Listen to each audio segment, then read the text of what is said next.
Fala, comunidade de Futebol Interativo, seja bem-vindo ao nosso podcast do Futebol Interativo, que hoje aqui tem a satisfação de receber Rafael Vieira. Satisfação, Rafa. Obrigado pelo convite. Estou muito feliz de poder participar aí, primeira vez do primeiro podcast de Futebol Interativo. Momento único, marcante e vamos poder conversar abertamente aí de tudo que envolve análise de desempenho, scout, mercado e futebol em geral. É isso aí, pessoal. Futebol Interativo inaugurando aqui um novo projeto. Nós que já trabalhamos com educação há 6 anos, estamos agora também trabalhando com produção de conteúdo em audiovisual nesse projeto de podcast que a gente tem a satisfação de começar justamente com ele que está acostumado a começar, ele que está acostumado a projetos de pioneirismo, ele que está acostumado a desbravar. Rafael Vieira, o precursor da análise de desempenho no Brasil e que vai contar hoje para a gente um pouco da sua trajetória no futebol, de mais de 15 anos trabalhando com futebol em alto nível. Acho que são quase 20 anos, né, Rafa? Quase 20 anos. Esse ano a gente fecha a 20ª temporada. Quase 20 anos total de futebol, a maioria desse período no altíssimo rendimento. Vai falar para a gente sobre a história da análise de desempenho no Brasil, o estado da arte da análise de desempenho no Brasil. Como eu disse, o Rafa foi o precursor dessa área aqui no nosso país, foi pioneiríssimo ao lá atrás idealizar o escopo da função do que hoje a gente entende como análise de desempenho, que obviamente evoluiu pra caramba ao longo desses últimos anos. A gente também vai falar sobre isso. E por fim, vamos falar sobre o futuro disso que a gente chama de análise de desempenho, Rafa, que ficou agora cada vez mais complexo, né? Ganhou várias outras complementariedades, como análise de mercado, como a própria ciência de dados, que vem para fortalecer muito o trabalho da análise, daquela análise que você começou a construir aqui no país há alguns anos atrás. Então, espero que seja um podcast muito esclarecedor, onde a gente possa conhecer mais sobre Rafael Vieira e conhecer mais sobre a análise de desempenho e mercado no futebol, em especial no futebol brasileiro, que é onde você trilhou a maior parte dessa trajetória. E já dando um spoiler, Rafa, eu sei que não foi só no futebol brasileiro. O Rafa vai contar aqui a história dele.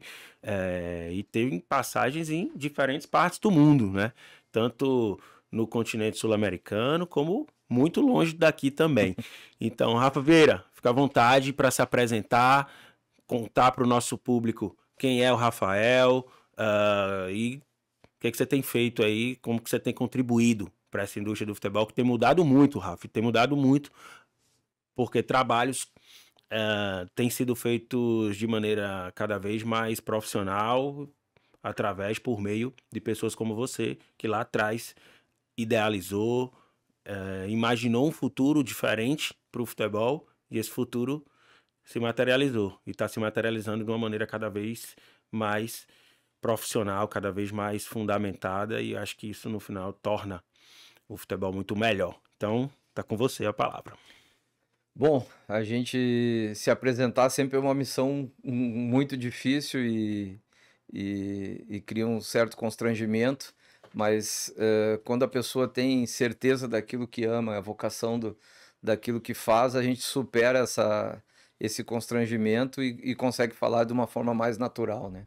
Então, eu sou um professor, por natureza, professor de educação física, e o esporte sempre acompanhou a minha vida desde os 8 anos, né? A primeira vez que eu entrei numa quadra de futsal, né? Pela minha escola.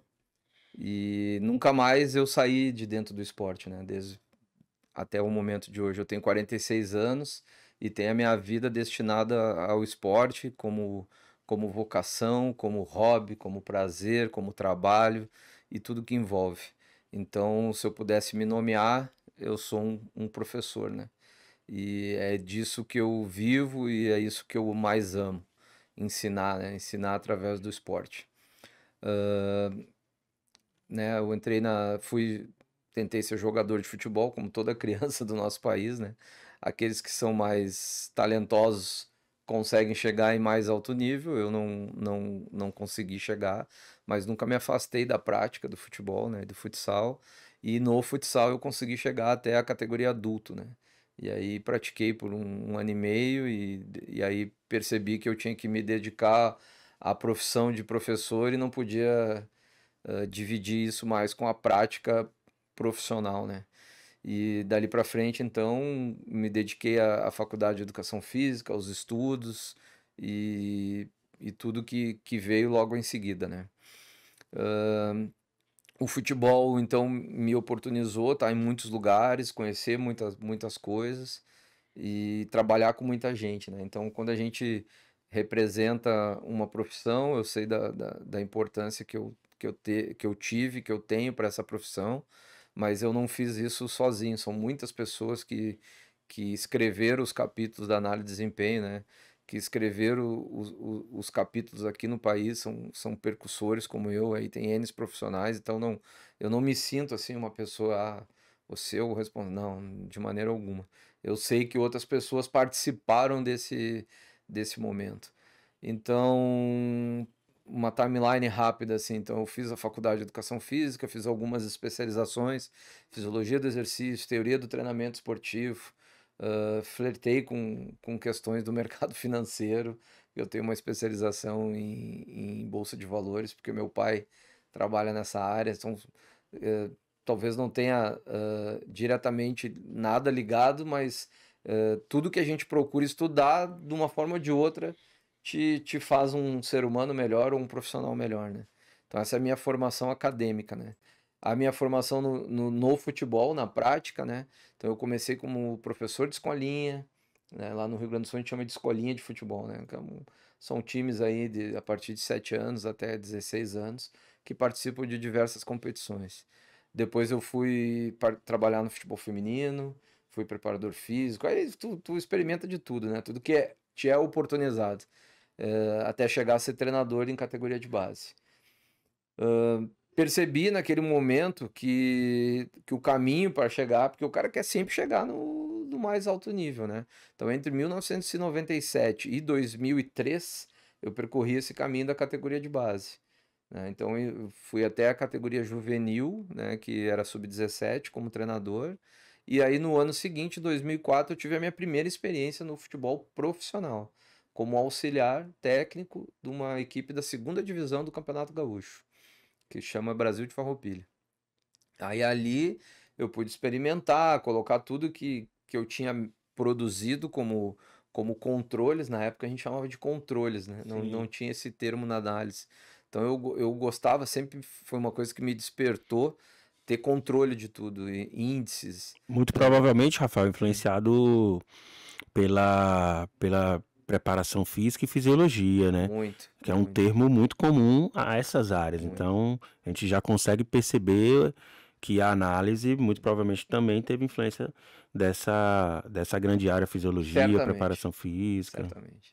Então, assim, o meu. Aí, nesse tempo, eu estou finalizando o meu curso de educação física e o meu trabalho de conclusão, na época era trabalho de conclusão, não era nem TCC, era TCC, não era TCC o nome, era um outro tipo de nome que tinha, na Universidade Federal do Rio Grande do Sul. O título era Controles Técnicos e Táticos para o Futebol Feminino. Esse foi o meu trabalho de conclusão. Então eu gostava muito já do assunto técnico e tático, mas eu tinha o viés do controle, né, de planilhas, de scout. Até isso é uma coisa importante da scout na época significava scoutear o jogo, controlar, marcar, né? Não era o termo não era casado com o termo que se tem hoje no exterior, que é busca de jogadores, né? Que a gente vai logo em seguida comentar. Então, finalizando a universidade, eu produzi muito material de controle, levei isso para esse trabalho em 2004, na comissão técnica, e a gente interagia com alguns profissionais. E naquele momento eu tive a oportunidade de interagir com um profissional que viu aquele material e registrou aquilo de uma forma ou de outra, tipo, aquele negócio diferente, né? Então eu organizava as palestras, organizava todo o controle de treinamento, a periodização, a prescrição, tinha tudo em planilhas, né? Esse era o viés que iniciou por aí.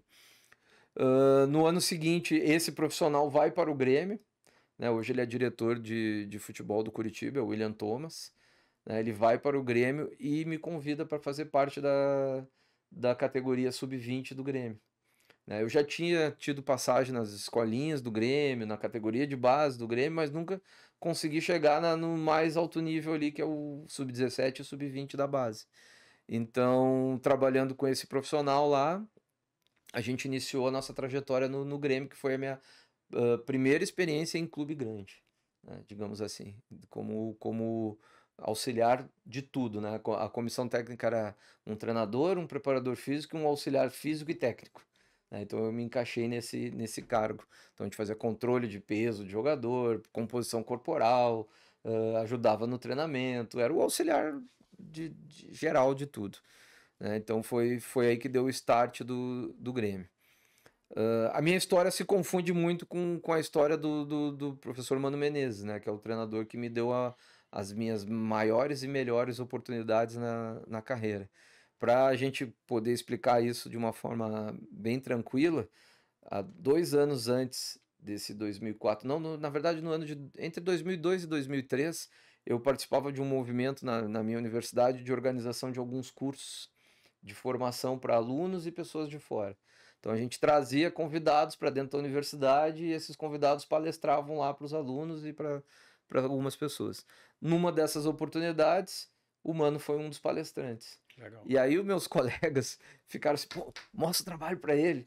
Pô, leva ali, mostra. Aí eu falei, pô, não vou mostrar, não vou chatear o cara. O cara já... Ele, na época, ele era treinador do Sub-17 do Inter. Eu não vou fazer isso, não vou. Aí os caras, não. Aí o professor Felipe Célia, que foi um entusiasta do meu trabalho lá no início, me fez a conexão com o Mano e fez, ele quer te mostrar uma coisa. E aí eu mostrei ali os primeiros controles, uns slides que organizava a palestra do treinador e ele achou interessante. Meses depois, o Mano assume o 15 de Campo Bom, né, que é o clube que revelou ele basicamente Como pro Brasil treinador. como treinador. Ele foi semifinalista da Copa do Brasil, né? É uma equipe para as pessoas terem uma noção. Que ano isso, Rafa? 2003. Legal. Eu tô indo e voltando ali na timeline ali para poder explicar a análise e a minha relação com o Mano, né?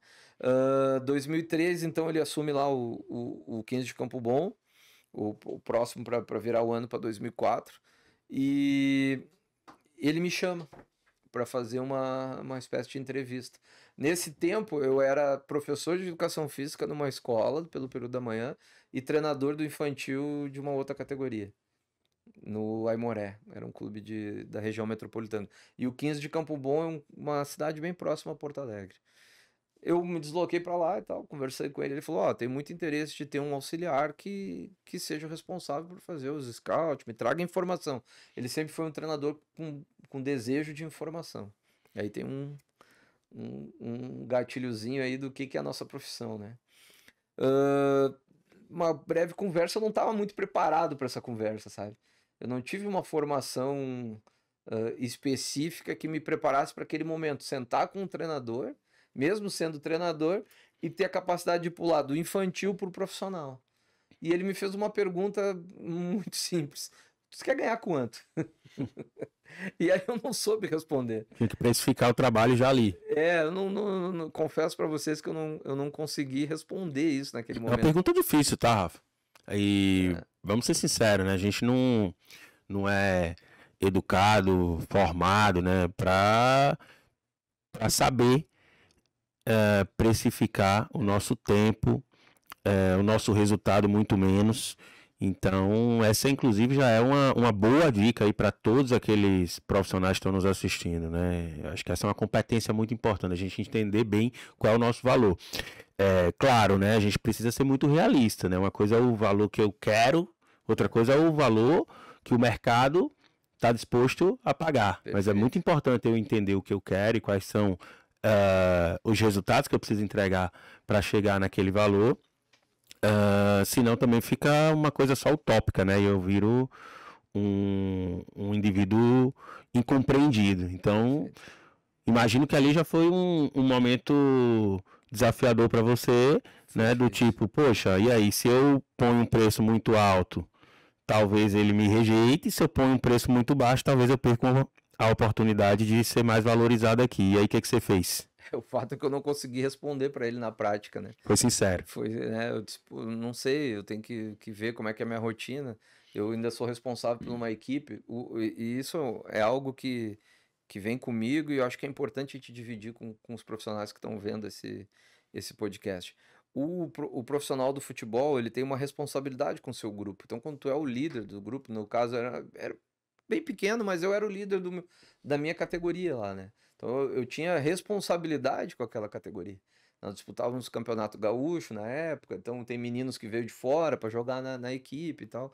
E eu achei que o momento também não era o ideal para pedir demissão, e mesmo sabendo que era futebol profissional. E eu também teria que sair da escola, teria que mudar de cidade. Eu não estava pronto para isso.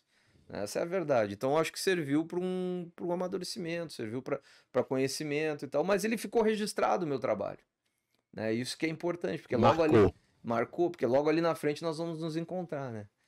Então, isso é 2003, 2004. Ele faz uma excelente campanha lá, né? Semifinalista da Copa do Brasil, um time bom, o time do 15 de Campo Bom era um time muito bem montado e treinado e tal. Então, um time que despertou. Ele faz a carreira dele pro Caxias, e eu tô nesse mesmo ano no Brasil de Farroupilha, que são cidades próximas.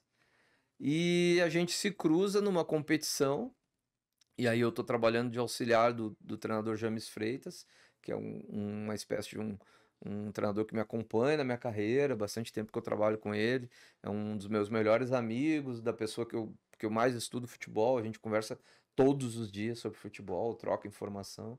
Acho que isso é um outro ponto importante, todo profissional tem que ter seus pares, né?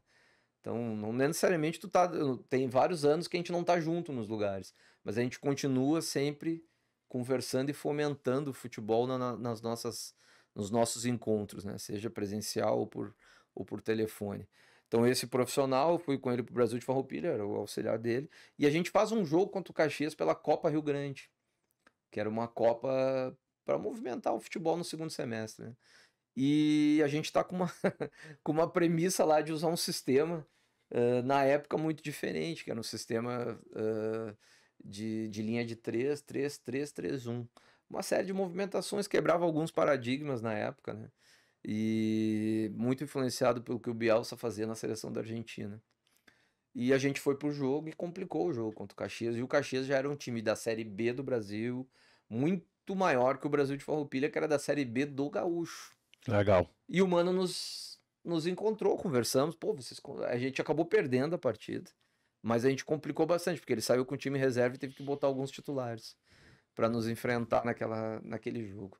Então a gente voltou a se encontrar ali, conversamos rapidamente e tal, né? Serviu para rememorar o nosso encontro.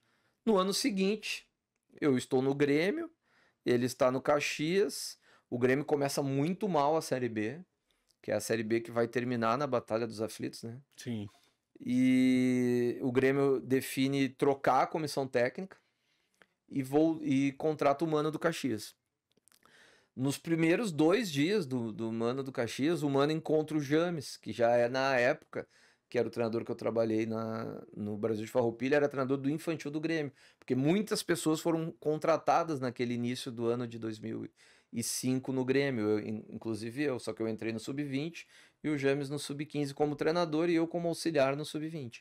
Sempre até então com o James. Com o James, ali próximo. E o William Thomas, que era o preparador físico do Sub-20, foi a pessoa responsável por me indicar pro diretor Rodrigo Caetano, que hoje é o diretor das seleções brasileiras. Sim. Então tinha muita gente boa ali, né? Junta, né? Muita gente boa.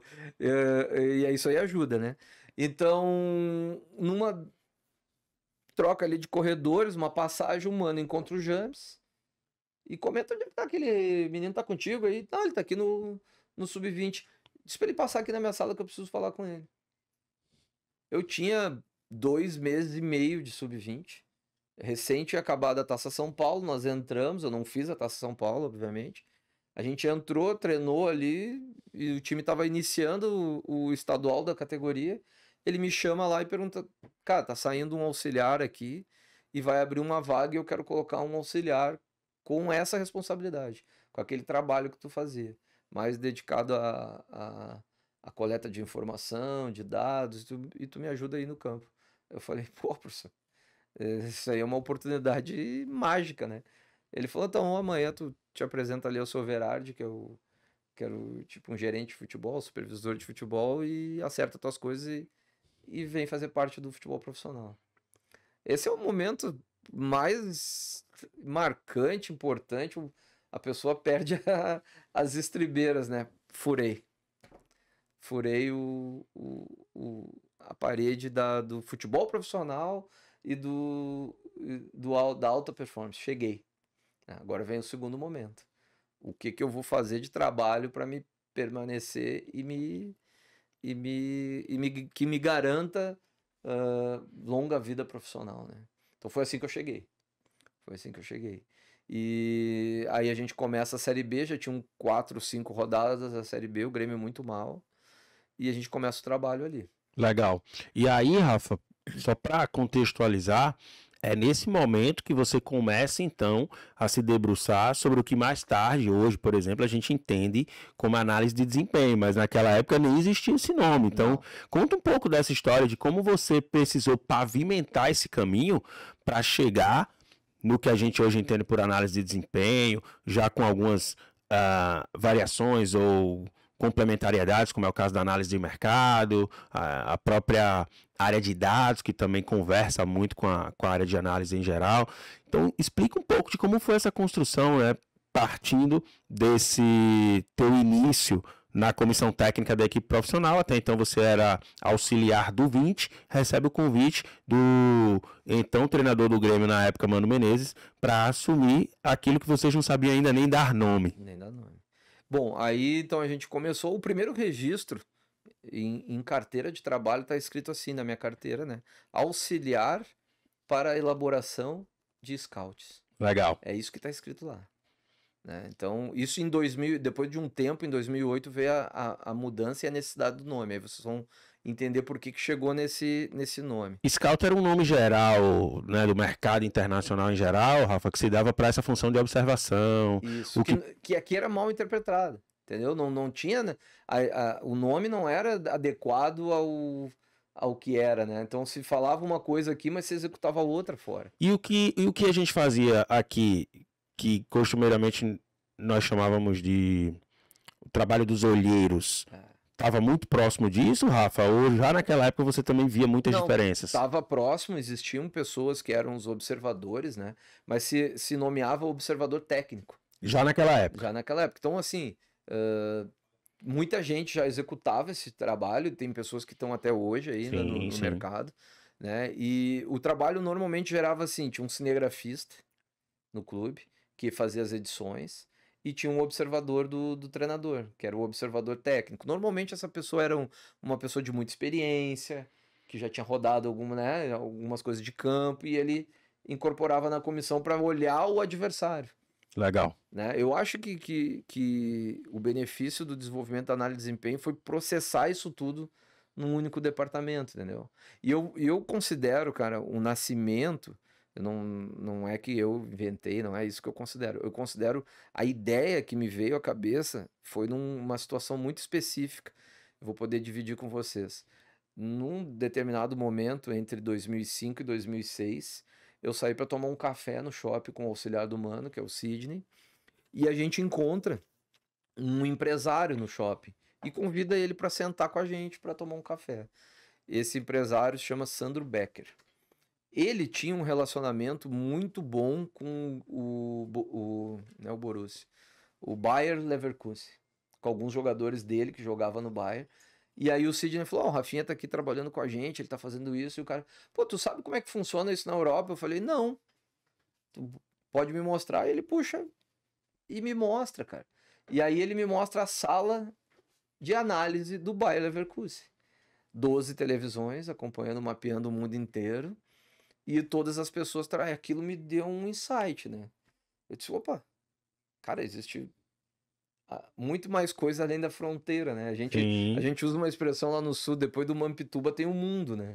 Que o Mampituba ali divide o Rio Grande do Sul pro estado seguinte, Santa Catarina. E aquilo Aí ele falou assim, Rafael, o dia que tu quiser, tu pode visitar lá e tentar montar aí no Grêmio. A internet não era assim como é hoje, né? Então tu tinha um pouco mais de dificuldade de pesquisa e tal. Mas eu fui atrás. Fui atrás de saber como é que era nos outros clubes e aí encontrei alguns insights, assim, de como que era num clube, como que era no outro e tal. E aí fui ao Silverard, e que era ali uma espécie de um ícone no Grêmio, né? Uma pessoa muito importante nesse caminho, que foi a pessoa que comprou o projeto, né? A pessoa que acreditou que aquilo ali podia se tornar algo bom para o Grêmio. E aí a gente monta a primeira central de, de análise, mas não tinha esse nome. Aí o nome era CDD, que hoje é um nome ruim ali, eu até brinco com os meninos do Grêmio quando eu encontro eles. Nossa, eu peço desculpa pelo nome, mas tem um sentido do nome. A gente precisava de um patrocínio para comprar os equipamentos, televisão, computador, placa de vídeo, um monte de coisa que era necessária. E na época era uma mudança do CD para os vídeos, para os primeiros MP4, né? Então não era fácil produzir vídeo, não é como é hoje. Aí CDD era Central de Dados Digitais. E o nosso patrocínio era da Claro Digital, Legal. que na época era a operadora de telefone e tinha um bichinho lá, acho que era um papagaio, que era Mascote. o mascote. Então a gente aproveitou né, por ajuda de algumas pessoas, botar esse nome. Então o nome hoje não tem, porque não existe análise de desempenho, existe dados digitais. E aquilo ali, a ideia, formatamos o projeto aí em muitas mãos, né? Eu gerenciei o projeto, mas é em muitas mãos, né?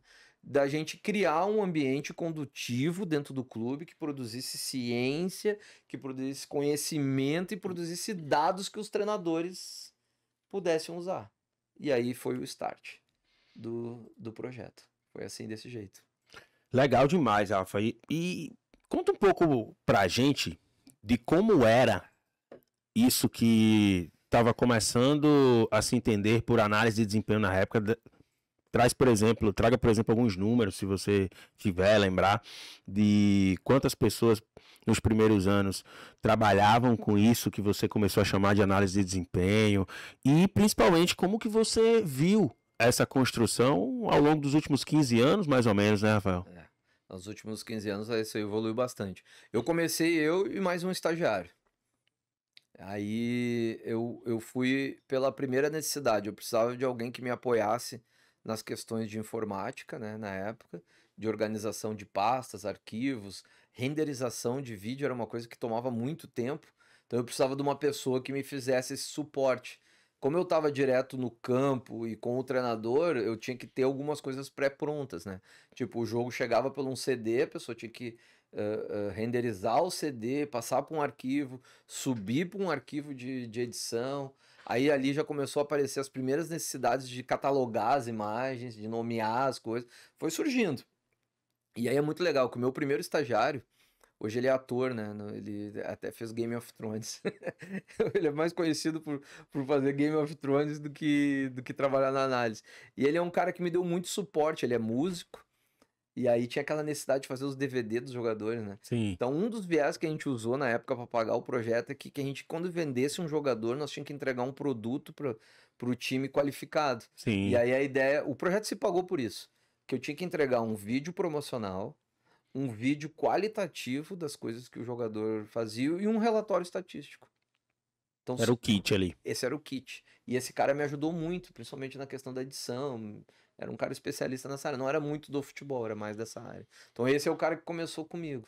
Depois eu pude contratar outras pessoas, a gente foi aumentando a equipe. Chegou profissionais hoje que estão aí no mercado, como o Lucas Oliveira, que é um excelente Grande analista. Luquinhas, um abraço, Luquinhas. É, professor também do FI, né? Sim, Um sim. cara espetacular. Passou muita gente ali que hoje está no mercado, né? Então foram aumentando as pessoas, mas começou com duas, três, daqui a pouco tinha uma equipe, e aí vem um ponto importante, a CDD rodava num porão do vestiário lá do Grêmio, e o seu Verardi também, por isso que ele é tão importante, ele desloca o refeitório do Grêmio para um outro lugar da categoria de base, passa o refeitório do principal para o lugar da categoria de base e a sala acima do vestiário é a primeira sala da CDD, né, no caso. Então ali uma sala grande, uma mesa de reuniões para 15 pessoas, televisões, computador, mesas próprias para edição, e ali começou a fervecer o as coisas. Aí os treinadores da categoria de base passavam ali para ver imagens, a gente fazia grupos de estudo, tava bombando o time do Barcelona na época. Na época. Porra, baixava jogo do Barcelona para assistir, gravava da TV. Cara, virou um centro nervoso de futebol. Cheguei no meu primeiro objetivo. Começou a se aproximar daquilo que você viu à distância E aí, que cara, acontecia lá na Alemanha, né? eu não sei te dizer como que eram nos outros clubes, tá? Não sei se provavelmente já tinha, né, coisas parecidas, né? Mas no Grêmio funcionava desse jeito. Aí a gente, em 2008, cara, a gente inventa um quadro branco, e aí mandamos fazer do tamanho de uma parede, a parede tinha quase uns 5 metros, era uma sala bem comprida. E aí eu botei o Lucas Oliveira, até hoje ele brinca comigo, bato, me matava naquilo.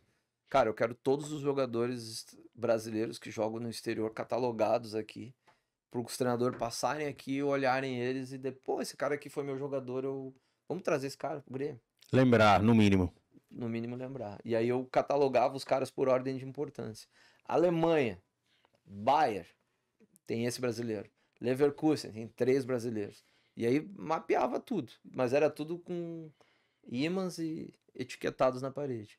Esse era o quadro do futebol internacional e do outro lado, Série A e Série B, o elenco era por caneta Diferentes cores. de diferentes cores. Então, como mudava muito, não dava para etiquetar, porque mudava muito. Aí tu riscava, tirava de um time, botava para outro, mas a gente tinha tudo nas paredes controlado. Talvez ali nasça, para mim, não sei pro mercado, tá? Para mim, nasceu os meus primeiros controles destinados ao mercado e ao scout. Entendeu? Foi ali que surgiu as primeiras demandas.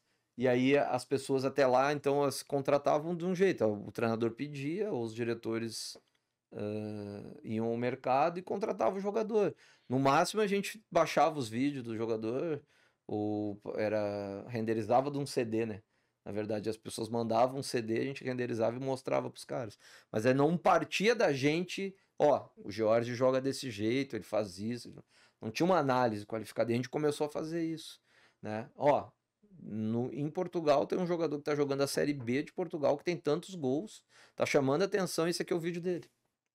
E aí começamos a estimular no Grêmio as primeiras necessidades, as primeiras curiosidades de como que a gente poderia qualificar esse processo, né? Deixar o processo mais profissional, com mais assertividade, entendeu? Foi aí que, nesse meio tempo, entre 2007 e 2008. 2008, abril de 2008, tem um ponto importante. O Rodrigo Caetano, hoje diretor, novamente falando, hoje diretor de seleções do Brasil, chega ao profissional do Grêmio, depois de ser diretor da categoria de base. Ele encontra ali uma necessidade de, como já tinha analista em todas as categorias, já começamos um processo de educacional dentro do clube, né, de formar outros profissionais. E aí era difícil convencer o cara, sai do campo e vem para cá. O cara não queria no começo. Entendeu? Eu achava, não quero sair do campo, vou ficar na frente do computador. Eu disse, não é só no computador o trabalho. O trabalho é muito mais complexo. Ele me procura e diz assim, Rafa, precisamos dar um nome ali, até porque o RH me requisitou aqui, não dá mais para ser aquele nome lá que tá na carteira, preciso de um nome. Eu falei, pá, cara, não tenho ideia, velho. Não tenho ideia de como poderia ser um nome. Ele disse, tem até tal dia pra gente trocar lá na carteira. Eu disse, tá, vou pensar em alguma coisa. Aí sentei, fizemos um brainstorm com todos os profissionais na época ali. Conversamos, e aí começamos a abrir os sites de clubes. Vamos ver como é que é nos outros clubes. No São Paulo, cara, tinha um profissional chamado Wellington Walker, acho que é Wellington Walker, que era analista de desempenho fisiológico. Tava escrito assim lá. Eu não sei de onde ele tirou esse nome. Te confesso, até conheço ele, devo perguntar isso pra ele. Mas foi dali que eu pensei, opa, analista de desempenho tático. E o primeiro nome de registro foi esse. Abril de 2008, ela entra como uma ocupação, né, não como uma profissão. Sim. E é registrado lá no RH do Grêmio, analista de desempenho tático. Todos os nomes sofrem com o tempo, né, aqueles cortes, né? Sim. O analista de desempenho tático virou analista de desempenho e hoje é analista. Então acho que assim, por cima, no Grêmio, na minha história, foi desse jeito que surgiu o nome. Claro que o ponto mais marcante da explosão do nome não foi em abril de 2008. Quase quem ficou sabendo foi as pessoas locais ali do clube. Agora, o Mano sai do Grêmio em 2007, vai pro Corinthians. Faz uma excelente campanha da Série B, né? Faz toda a carreira e eu fico no Grêmio. Eu fico como funcionário de carreira do Grêmio. Então eu fico 2007, 2008, 2009. Em 2010, no começo de 2010, eu faço um estágio no Liverpool, da Inglaterra. Né? Vou lá para ter conhecimento de novos softwares que estão. E aí eu queria conhecer, eu saí para o mundo para adquirir conhecimento. No que eu volto desse estágio, eu recebo uma ligação do Mano. Na verdade, eu estava em Guarulhos ali, quando eu pousei da Inglaterra. Rafa, preciso conversar contigo, cara. Nós temos uma demanda aí e eu disse, pô, eu tô em São Paulo, velho. Acabei de pousar aqui. Só que o meu voo é daqui 40 minutos. Aí ele falou assim, tu vai em casa, daqui 2 dias tu volta. Eu falei, eu não sei se eu consigo, né? Porque eu tô fora 20 dias, mas eu vou tentar. Bom, cheguei em casa, falei com o supervisor na época, que é o Cícero, lá, que também tá na seleção brasileira hoje. Grande Cícero Souza, um abraço. Cícero Souza, isso aí. O Cícero me liberou, falei pra ele, cara, eu preciso ir a São Paulo, ver uma questão pessoal, e depois na volta eu te falo. E ele já mais ou menos entendeu, né? 2 dias depois eu volto a São Paulo, e aí o mano falou assim, Rafa, eu tô com uma possibilidade de trabalho na Europa, né, de um clube importante, e a gente precisa organizar o meu modelo de jogo. E eu acho que tem um profissional que pode me ajudar nisso. Aí eu falei, cara, eu tô num momento ali de encerramento de ciclo no Grêmio. Apesar do Grêmio ter me enviado para Inglaterra e tudo, eu vou deixar todo o material, obviamente, para eles, mas eu quero voltar a trabalhar contigo. Aí ele falou, demorou, bora pro Corinthians. Foi assim que eu volto à comissão técnica dele para trabalhar no Corinthians. E a gente começar um trabalho de análise, aí eu encontro o Fernando Lázaro lá, que já era o analista lá do coisa, e a ideia era que eu contribuísse para o departamento, né? Então a gente pegou, fez algumas, não alteração do trabalho, mas complementou o que o Lázaro já fazia lá, e a gente inicia novamente um trabalho com o Mano. E aí a gente é abençoado, né? E aí é uma parceria extremamente bem sucedida, né, Rafael? Quase 15 anos. E 15 anos de parceria, um casamento, né? Entre idas e vindas, né? Eu fiquei alguns períodos que eu trabalhei em outros lugares. Então, alguns meses, eu fiquei 6 meses só no Corinthians. Né? A gente fez a campanha ali do Paulista. 2009? 2009. Não, 2010. 2010. Aí, por meados de maio, a gente foi quartas ou semi da Libertadores, a gente perdeu pro Flamengo. Eu já estava lá no Corinthians. E logo em seguida começa o Brasileiro, as 10 primeiras rodadas, a gente é líder do campeonato, se eu não me engano, né, com o Corinthians, e o Mano é convocado para a seleção brasileira. Aí era um negócio muito louco, porque foi o final de semana que a minha esposa se mudou para São Paulo, grávida da minha primeira filha. Então ela pede demissão, é um momento complicado. Ela pede demissão em Porto Alegre das escolas, na qual ela é professora. Muda para São Paulo no sábado. Eu teria que buscar ela no aeroporto às 11 horas. A gente foi convocado entre sexta e sábado para a seleção brasileira. Eu não busquei ela no aeroporto. E a gente tinha uma convocação na segunda-feira para o primeiro amistoso nos Estados Unidos. Primeiro jogo de Neymar, Ganso, Pato e companhia. No Brasil, logo após a Copa do Mundo de 2010. Então foi meio tumultuado ali, né?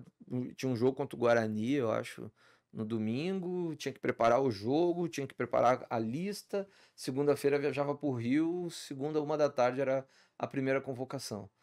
E eu acho que aí foi o ponto que o nome análise de desempenho tomou uma manifestação maior, né? Apareceu mais.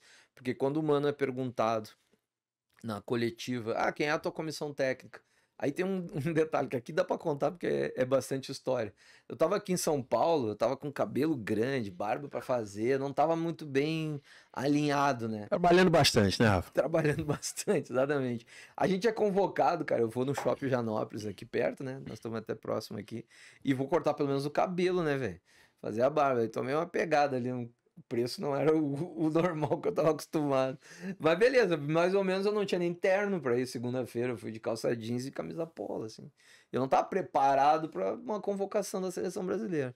E eu fiquei na retaguarda, sempre fui um cara de retaguarda, Bastidor. cara, dou zero importância pra aparecer, Pro holofote. não é uma coisa que me atrai, tanto que algumas pessoas nem me conhecem, né, cara, do trabalho do Mano. Então eu tô encostado do lado da filha dele, que é a assessora de imprensa dele, e ele tá lá sentado, o auxiliar tá ali, e aí ele fala, não, a minha comissão técnica é meu auxiliar que tá ali do lado, o Sidney, aí todo mundo, um monte de câmera vira pra ele, e o meu analista, o Rafael. Aí, nossa, um monte de foto, aquelas coisas, meu, então não tá muito bem. E esse adjetivo que a mídia, a imprensa em geral, não estava acostumada. Analista, como assim?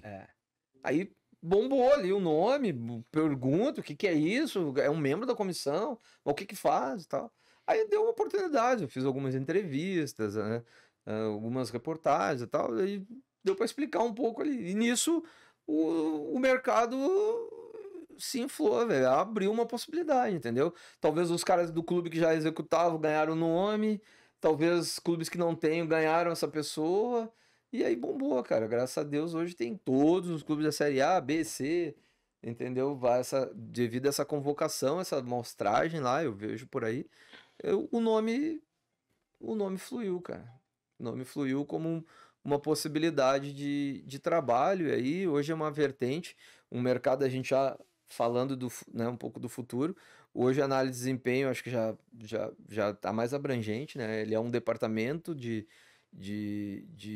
núcleo, né? Um núcleo de conhecimento do futebol. Eu não gosto de usar muito o nome inteligência, né? Mas alguns clubes usam o nome inteligência.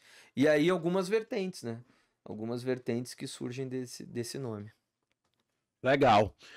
Rafa, acho que a gente aqui já está chegando mais ou menos nos dias atuais, no que é a análise de desempenho nos dias de hoje. Eu quero falar sobre futuro daqui a pouco também. Então você que está nos assistindo, fica aí porque você vai ter acesso à visão de futuro de Rafael Vieira sobre análise de desempenho, o que é que a gente pode esperar aí para os próximos 5, 10 anos, da análise de mercado, de tudo isso que a gente chama de análise, junto com a outra área que tem cada vez mais se inserido no futebol, que é a área de ciência de dados. Mas, Rafa, tem um ponto aí que você mencionou que me chama muito a atenção. Aqui no Futebol Interativo a gente já passou dos 20 mil alunos. A gente já passou dos 20 mil alunos e a gente se acostumou a trabalhar, principalmente no começo da nossa escola, com uma demanda bastante reprimida que existia no mercado, que eram aquelas pessoas que queriam, né? Era aquele Rafael do início da carreira lá na universidade, que queria buscar um espaço no futebol, não sabia bem como, que estava começando, né? A gente ainda tem muito aluno que está nessa fase, né? Agora eu vou até explicar um pouco isso mais lá na frente. A gente está com formações de nível cada vez mais profundo, que faz a gente acessar também várias outras camadas da indústria do futebol. Mas acho que principalmente aquelas pessoas que estão começando, Rafa, elas idealizam um futuro no futebol, muitas vezes exclusivamente ligado aos grandes escudos. E a tua história começou no Brasil de Farroupilha, aliás, antes disso. Sim. Você conhece o Mano Menezes por meio de um projeto da universidade, quando o Mano ainda nem era humano. Na verdade, muito distante disso. Né? Tava lá no Campo Bom, fazendo o seu trabalho com excelência. A propósito, eu tava tentando puxar aqui na memória, 2013, eu lembro que o Cruzeiro foi campeão da Copa do Brasil.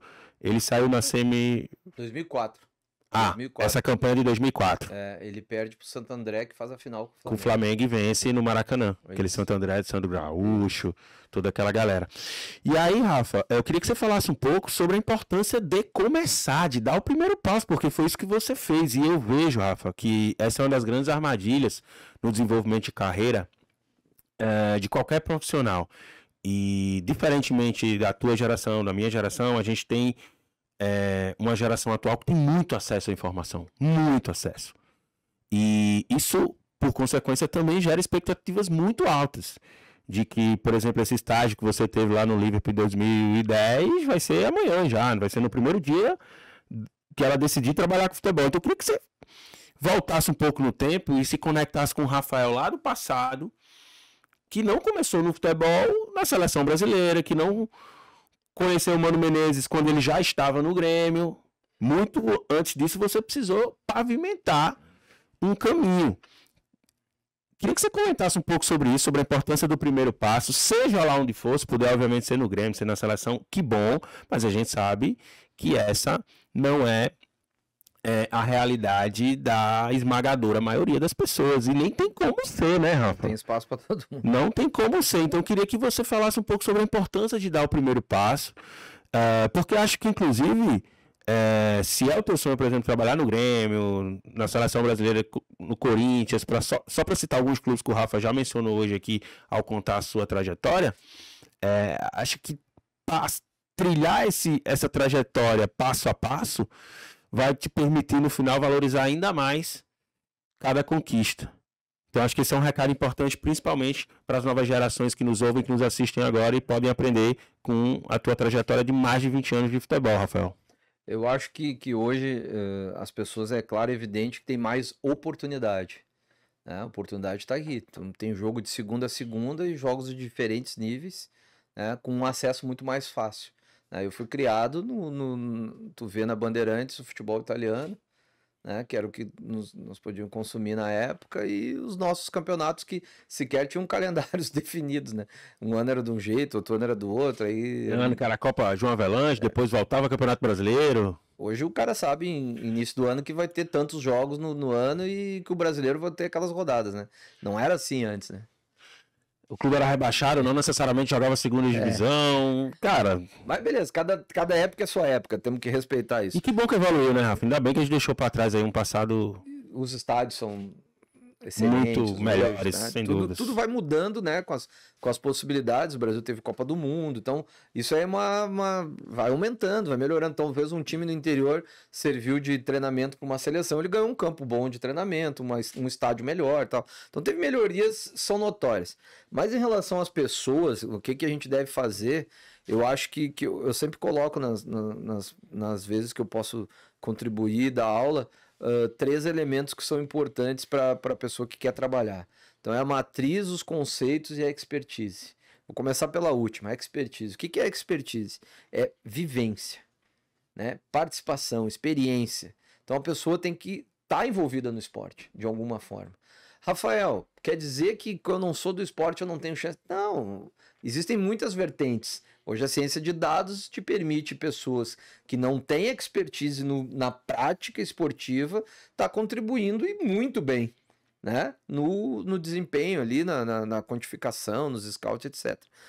A questão é a seguinte, a expertise aliado aos conceitos, que é o estudo, é a busca do conhecimento, que é a formação que o cara faz, que é a referência que ele pega de outros profissionais, que é o número de jogos que ele vê, aliado à matriz do jogo, que é o conhecimento do jogo profundo, né? Eu costumo dizer sempre o exemplo, eu sei como é que se mexem as peças do xadrez, mas eu não conheço o jogo de xadrez, eu não conheço as jogadas que vão vencer no xadrez, eu não estudo xadrez.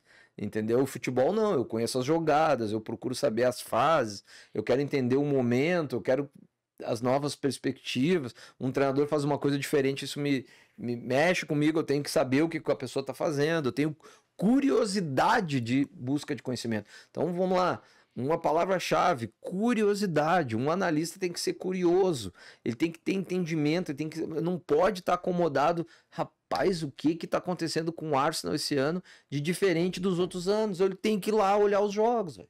Entendeu? E entender por que o cara que era pupilo do Guardiola hoje tá melhor que ele numa situação de confronto ali, né? Não é melhor de critério de um é melhor que o outro, não é isso? Sim, foi mais bem sucedido naquele jogo. Isso. Mas essa coisa dentro do cara tem que ter a curiosidade, o fogo ali de querer descobrir alguma coisa, velho. A busca pelo porquê, né, Rafa? A busca do porquê. Entendeu? Claro que tu tem que aliar isso, relacionar bem esses 3 elementos, a expertise, os conceitos e a matriz do jogo, e tentar produzir uma linha de trabalho. entendeu? Oportunidade tem para todo mundo. Óbvio que espaço nos clubes grandes não tem para todo mundo, mas existem 3 divisões aqui no nosso país, existem muitos clubes amadores também, então tem espaço para produzir conhecimento e jogo. Tem espaço. E é esse espaço que as pessoas que estão se preparando têm que buscar. Espaço. E apresentar resultado e trabalho. É isso. Legal, Rafa. Eu acho isso um tema super importante, né? E acredito que a evolução do futebol brasileiro ela passa fundamentalmente por essa evolução das pessoas, né? Nós, enquanto educadores aqui no Futebol Interativo, a gente sempre acreditou que a mudança mais importante e com maior potencial de transformação é realmente a mudança no padrão de capacitação, de qualificação dos profissionais que fazem o futebol. Não à toa, o Futebol Interativo começou e é até hoje uma escola, né? Um lugar que tem por atividade fim levar, fomentar, estimular a capacitação, levar o conhecimento, difundir esse conhecimento para que nós, enquanto profissionais de futebol, nós, enquanto indústria do futebol, possamos evoluir a partir desse tipo de troca, de compartilhamento, que a gente possa aprender com isso. Então, acho que esse é um tema muito importante. E aí, Rafa, ainda dentro disso, para que eu possa aproveitar, já a gente volta para aquela linha do tempo e a gente vai chegar na análise de desempenho dos dias atuais.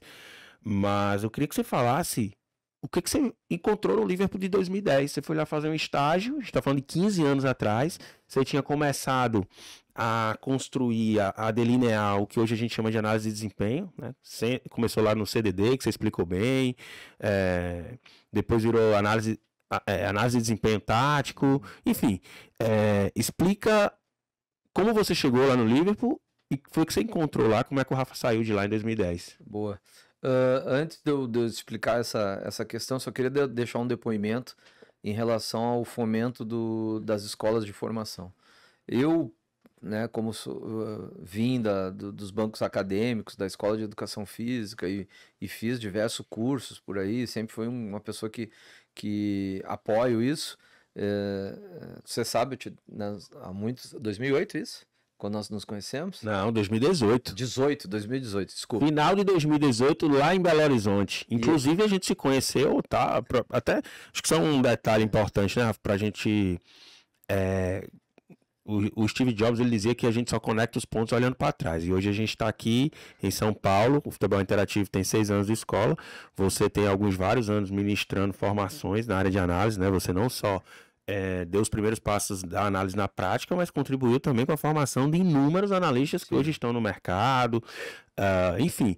Então você também tem a sua veia educadora, o Futebol Interativo é dele, estamos aqui juntos por isso, e a gente se conheceu num congresso científico na Universidade Federal de Minas Gerais. Mais especificamente a gente se conheceu... Soccer Science. Exatamente, mais especificamente a gente se conheceu num barzinho de Belo Horizonte, mas porque eu estava participando do congresso científico e você era um dos convidados, e a gente foi até lá, né?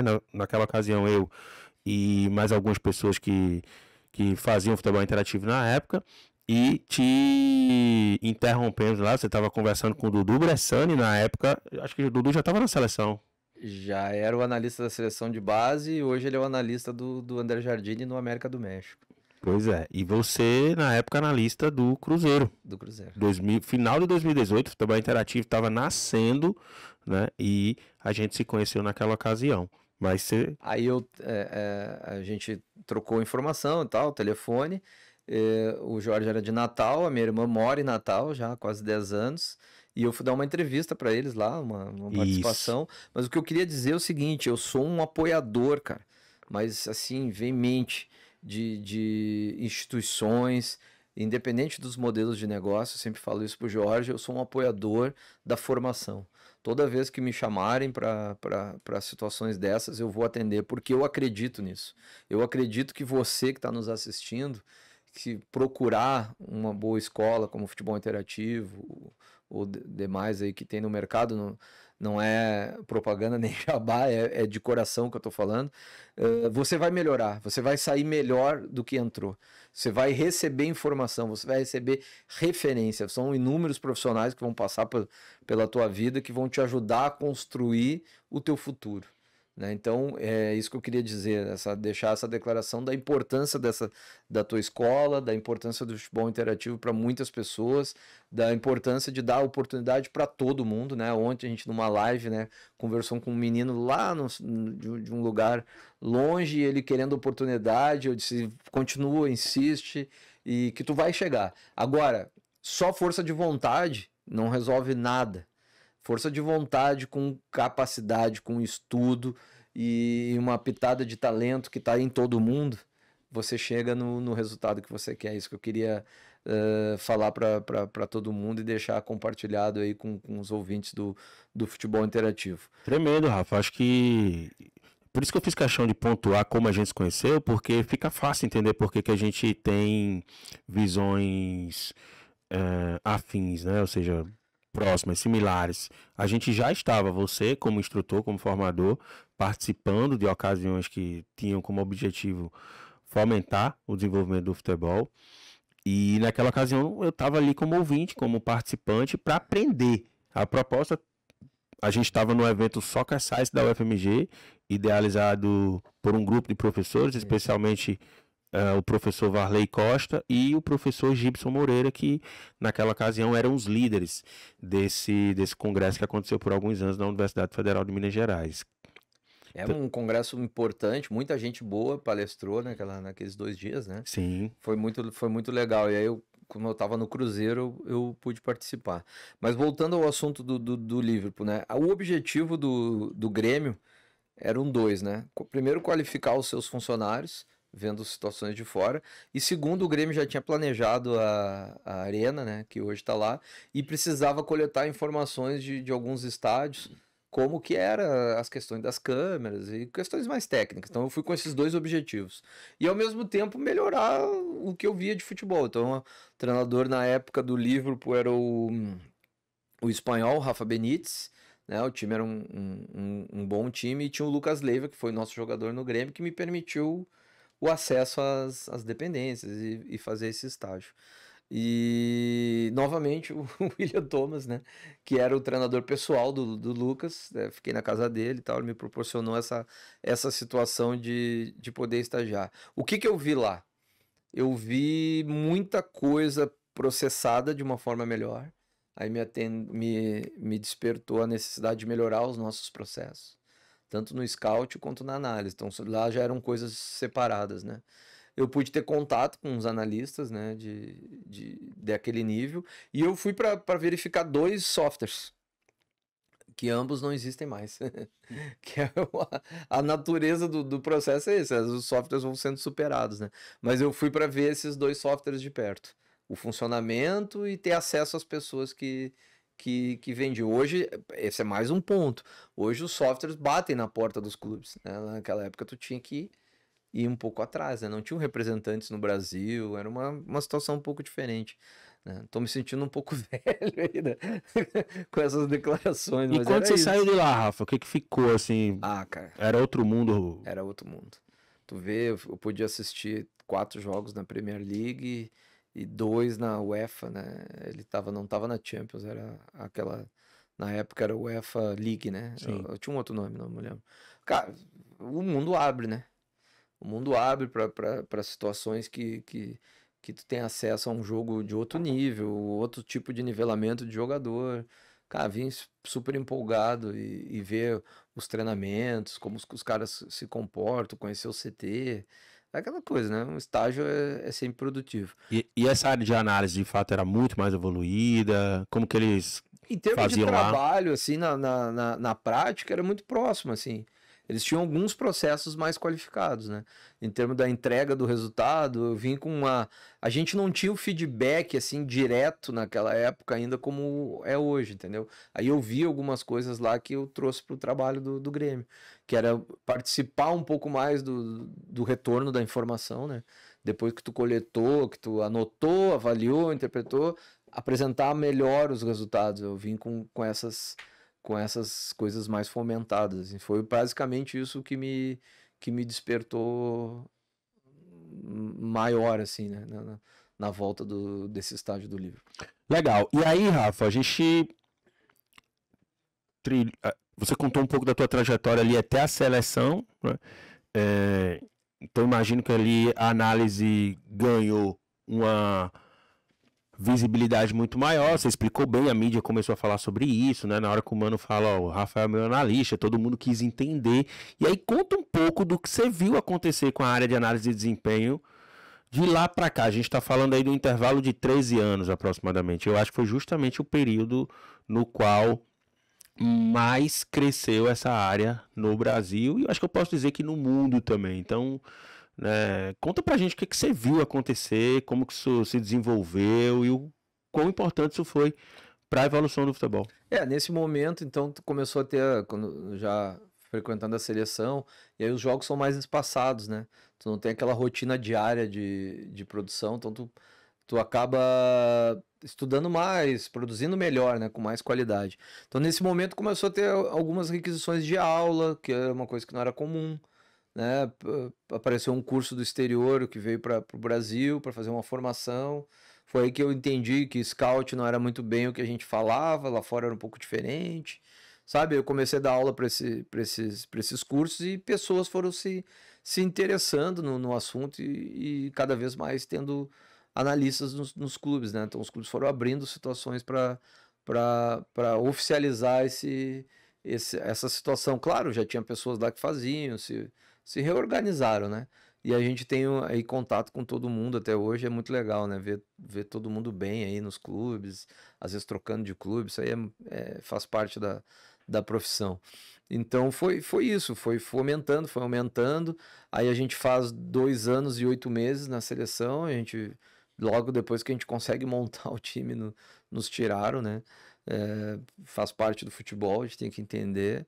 Veio outro ciclo, né, com outras pessoas, e a gente... Ali o Mano pede um tempo, né, profissionalmente, e eu vou pro Flamengo, né, intermédio do diretor Paulo Pelaipe, que assume o Flamengo, me chama para um desafio, ó, Rafa, preciso que me ajude aqui. Cara, o Flamengo era uma realidade, assim, muito doida. Um clube daquele tamanho, a gente tinha uma sala com cadeiras da Brahma e uma TV CRT 14 polegadas, dentro de um container. Era essa a estrutura Uma das realidades que mais mudou, sem dúvida, né, Rafa? Esse foi o maior boom aí dos últimos anos, com certeza, é o Flamengo. Aí um lugar assim que onde passava os vídeos, né? Tinha um projetor alugado, era essa sala Começamos ali. Começamos ali praticamente do zero, né? Então, teve que revisar, aí tinha um cara que tinha um contrato lá que entregava um CD do jogo 2 dias depois. Pô, tinha que gravar o jogo, né? Então a gente montou um lugar para gravar o jogo. Tudo que é básico da análise de desempenho daquela época. Atraiu pessoas, montou na base, mesma história. Eu repeti o projeto do Grêmio no Flamengo com um pouco mais de abrangência. Eu faço 4 temporadas no Flamengo e o Mano vai pro Corinthians, faz outras situações, ele é contratado no Cruzeiro. E aí ele me chama para fazer parte da comissão dele de novo. Eu achei que eu tinha participado ali e experimentado no Flamengo muita coisa boa, né? Tanto ali no Flamengo em 2015, já chegando nessa timeline, a gente teve a divisão da análise com o scout.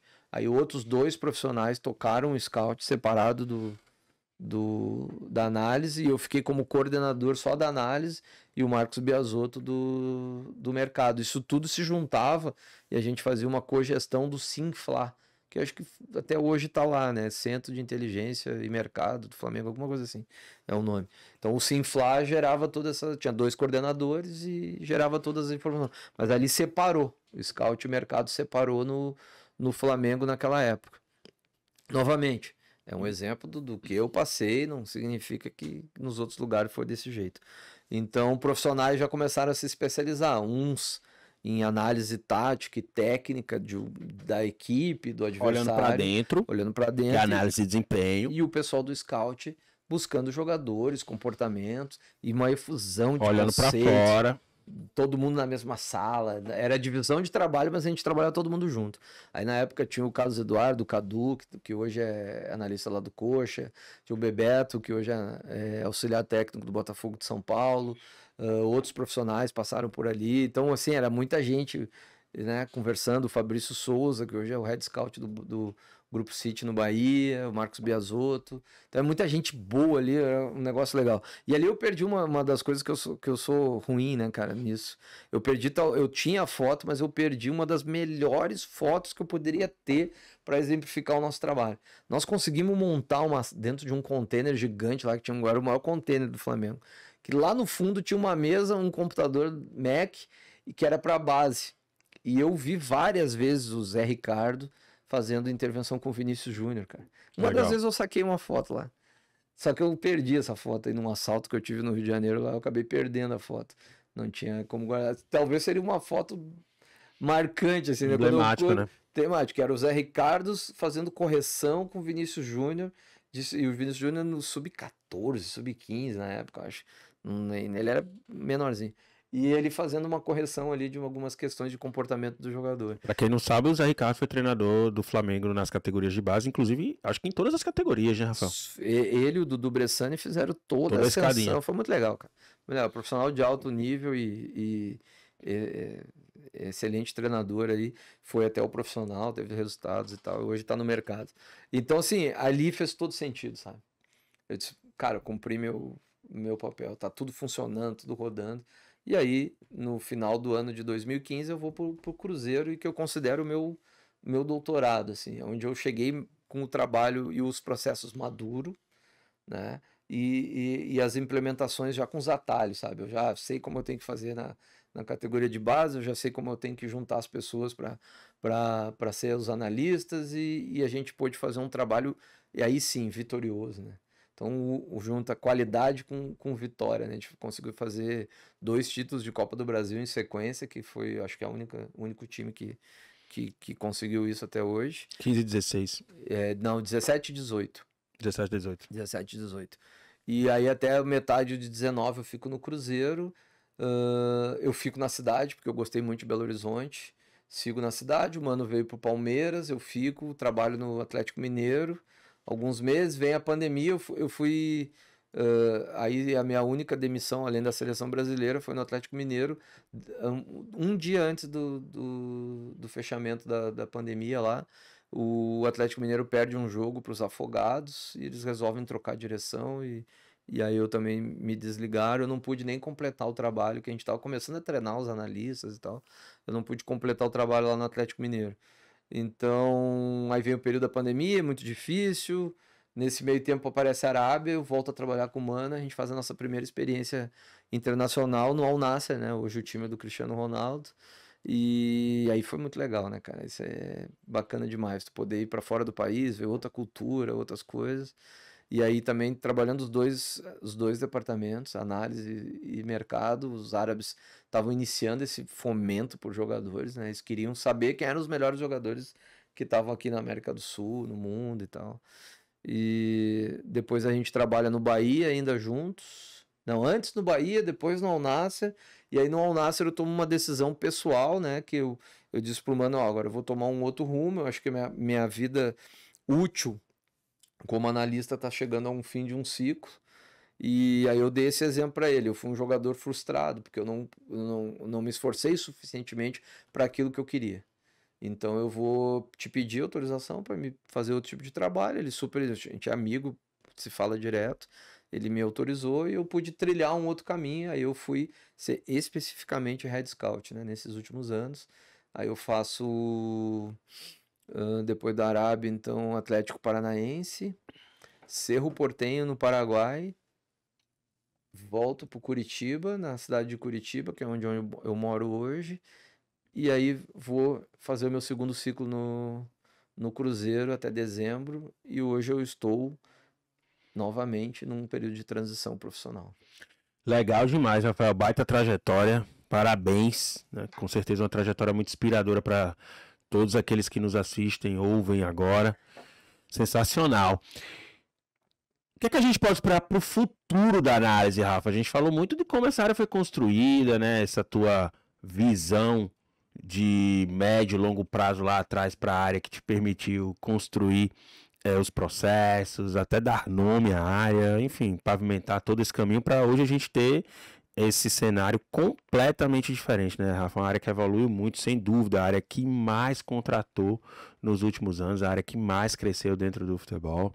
Acho que o futebol como um todo evoluiu, mas a análise eu acho que é talvez o maior símbolo dessa evolução do futebol em diversos aspectos.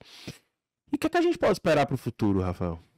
Eu acho que o futuro da análise vai de encontro à super especialização de áreas. Eu acho que todas as vertentes que estão aparecendo aí dentro das duas áreas principais, né? Mercado e desempenho, né? Eu acho que vão surgir especializações dessas duas áreas e os profissionais têm que se preparar, no meu ver, para essas super especializações, né? Então a gente vai ter a ciência de dados aí unificando as duas áreas com informação, fomentando números e processos quantitativos de análise, e a gente vai ter analistas cada vez mais especializados em tática específica, em tática individual, em tática coletiva, em tática de bola parada, e aqui do lado do mercado, cada vez mais especialistas em áreas específicas. Ó, eu cuido do futebol argentino e eu sou um super especialista nesse futebol argentino. Eu acho que esse é o futuro mais próximo, assim. O futuro mais longo, eu tenho um pouco de medo, né?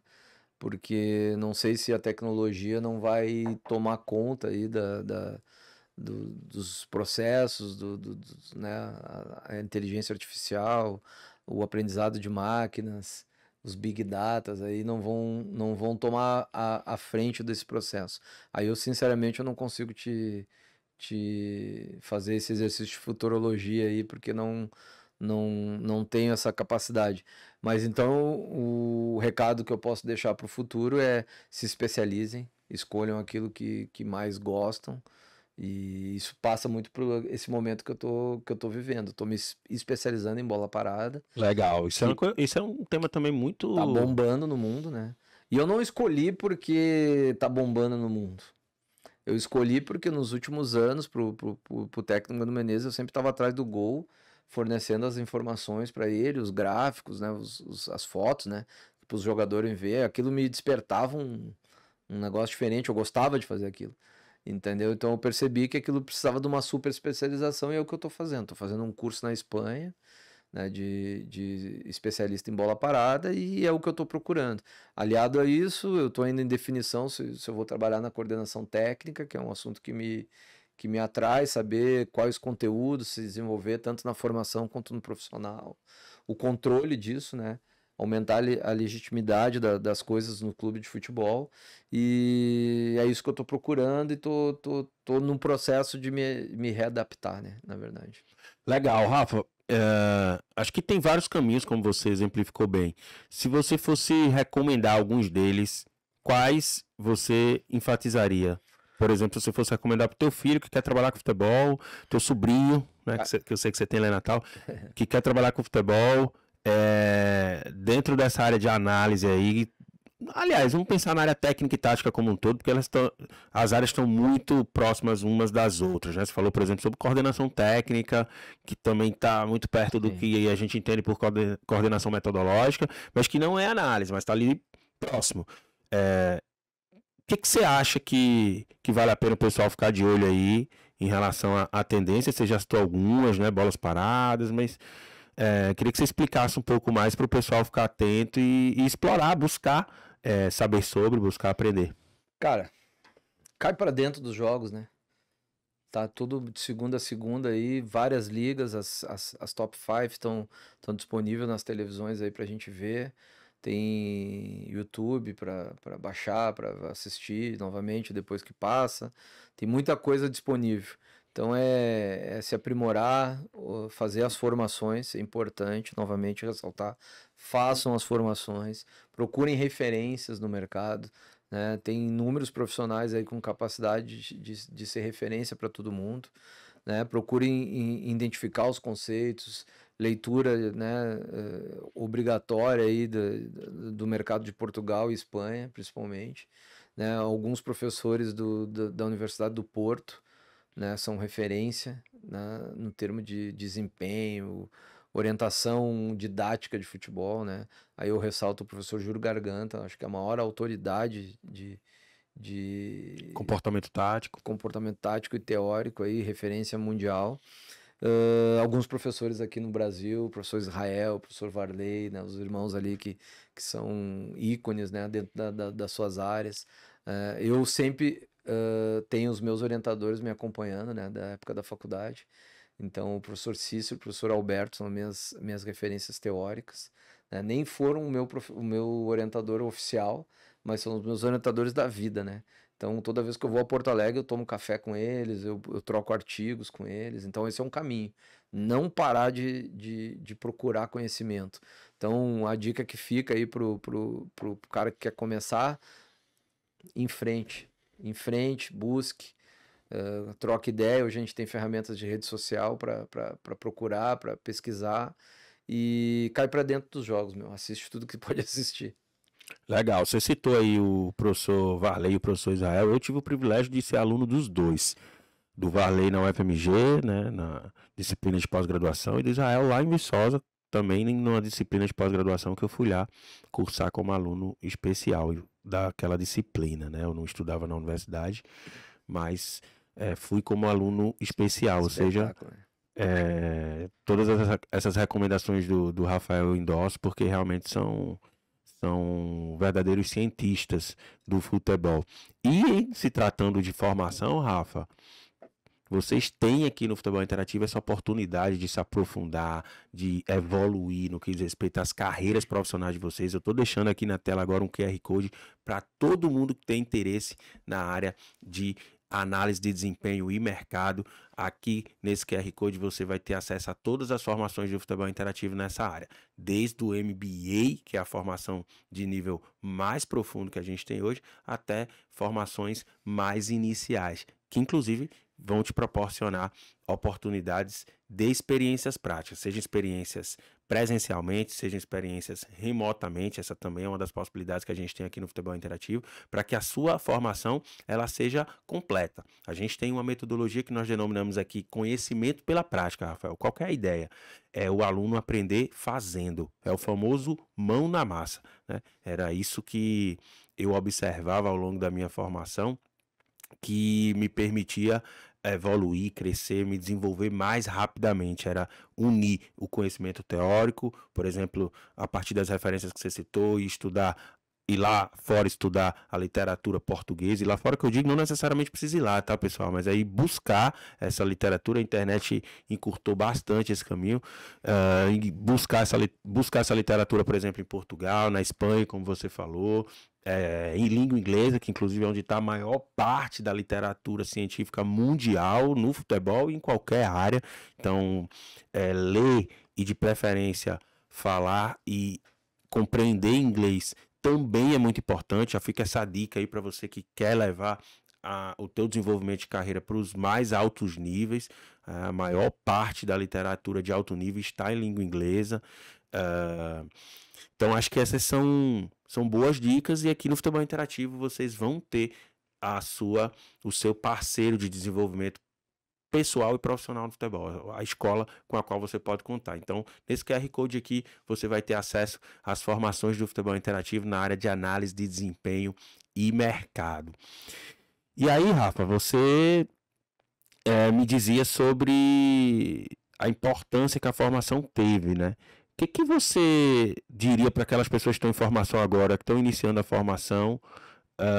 O que você recomendaria? Você já falou sobre o futuro, o que você acredita da análise, mas o que você recomendaria de competências outras que você só descobriu estando lá dentro do futebol, que eu diria até que são competências atemporais?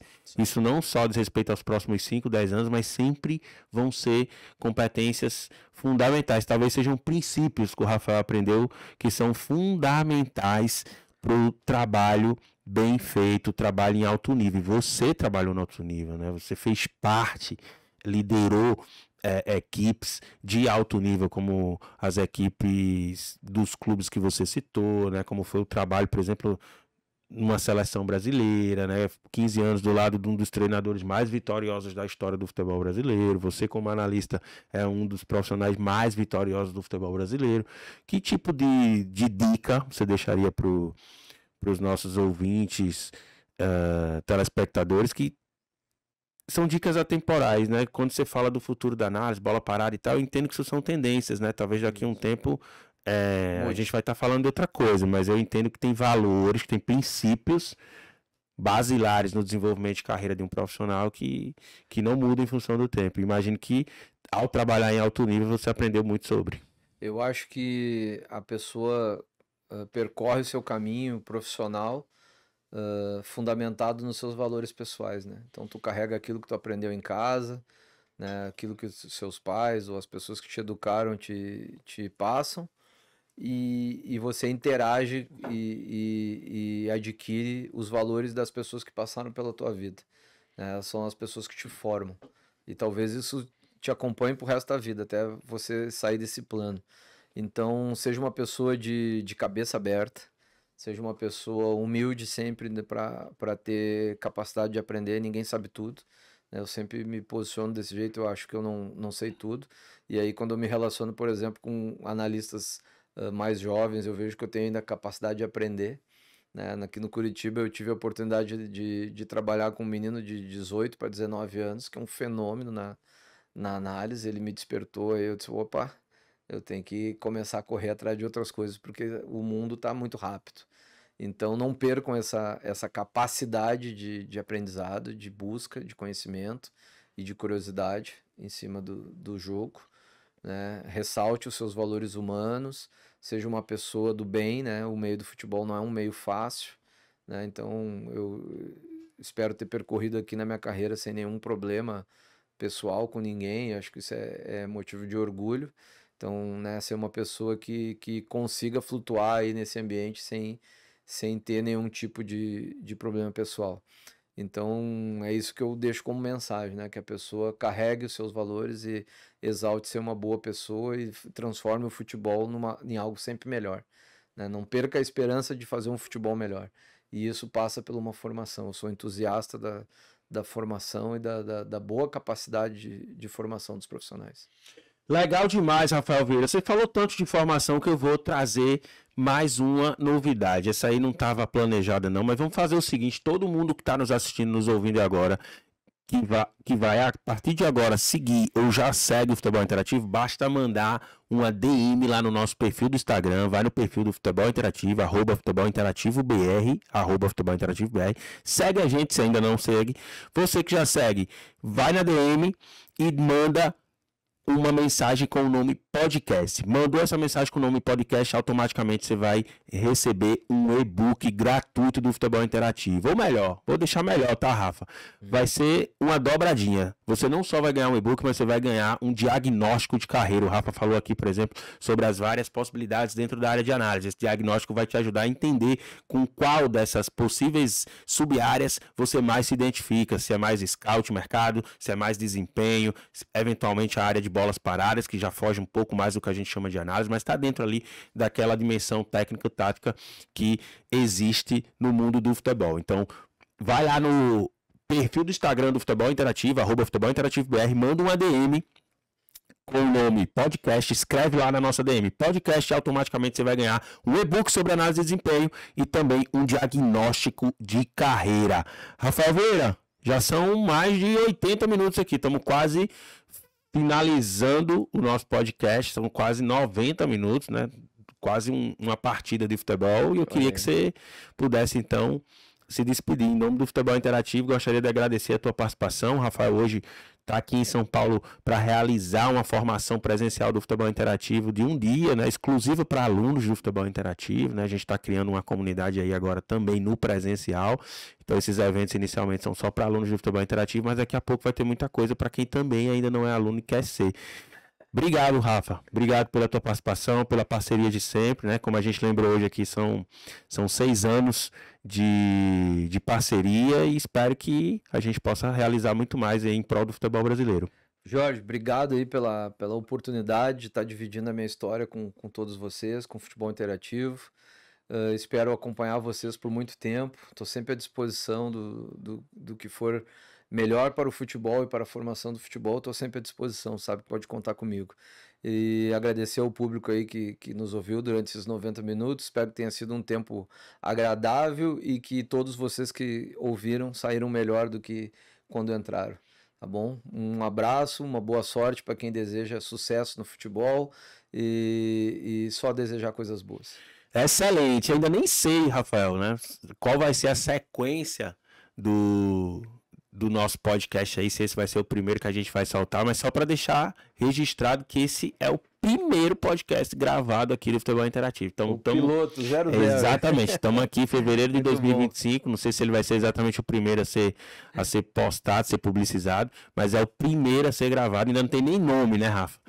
Tava pensando aqui, depois vocês comentam aí o que é que vocês acham, Análise Cast, quem tiver ideia de nome também, comenta aí, que vai nos ajudar a escolher um bom nome para esse podcast que eu espero que marque uma etapa importante na formação dos futuros profissionais do futebol e nesse caso de hoje aqui em especial, os profissionais de análise. Obrigado, Rafa. Valeu. Tchau, tchau, pessoal.